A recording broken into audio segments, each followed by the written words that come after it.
ചാലക്കുടി മാർക്കറ്റിലെ അറവുശാലയിലേക്കുള്ള നടവഴി സഞ്ചാരയോഗ്യമാക്കി. വേനൽ മഴയെ തുടർന്ന് ചെളി കൂടിക്കിടന്ന നടവഴിയിലെ ചെളി വാരി മാറ്റിയ ശേഷം ചെറിയ മെറ്റലടിച്ച് താൽക്കാലികമായി സഞ്ചാരയോഗ്യമാക്കുകയായിരുന്നു.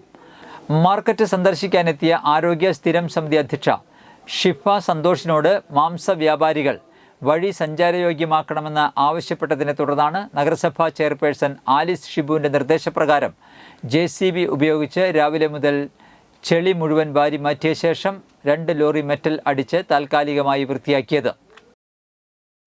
രാവിലെ നമ്മൾ മാർക്കറ്റിലേക്ക് വന്നതാണ്. ആഴ്ചയിൽ ഒരു ദിവസം മാർക്കറ്റിലേക്ക് വരാറുണ്ട്. അപ്പോൾ ഇന്നും അതേപോലെ തന്നെ നമ്മളൊന്ന് വന്നതാണ്. അപ്പോൾ വന്നപ്പോൾ നമ്മുടെ മാർക്കറ്റിലെ ആളുകൾ എല്ലാവരും ആവശ്യപ്പെട്ടു. ഇവിടെ വേനൽമഴ വന്ന കാരണം കൊണ്ട് ചെളി കൂടി ആകെ വൃത്തികേടായിട്ട് കിടക്കുകയാണ്. അവർക്ക് നടക്കാൻ പറ്റണില്ല. വെളുപ്പാൻ കാലത്തൊക്കെ ഈ ഇറച്ചിയൊക്കെ വെട്ടിയിട്ട് ഇങ്ങോട്ട് കൊണ്ടുവരേണ്ടതാണ്. അപ്പോൾ അത് കൊണ്ടുവരാനായിട്ട് അവർക്ക് സാധിക്കണില്ല ചെളി കാരണം കൊണ്ട് എന്ന് പറഞ്ഞ കാരണം കൊണ്ട് നമ്മൾ ഇന്ന് തന്നെ JCB ഒക്കെ വരുത്തിക്കൊണ്ട് ഇവിടെ ക്ലീൻ ചെയ്ത് ഇപ്പോൾ അവർക്ക് മെറ്റലൊക്കെ അടിച്ചു കൊടുത്ത് സഞ്ചാരയോഗ്യമാക്കി കൊടുത്തിട്ടുണ്ട്.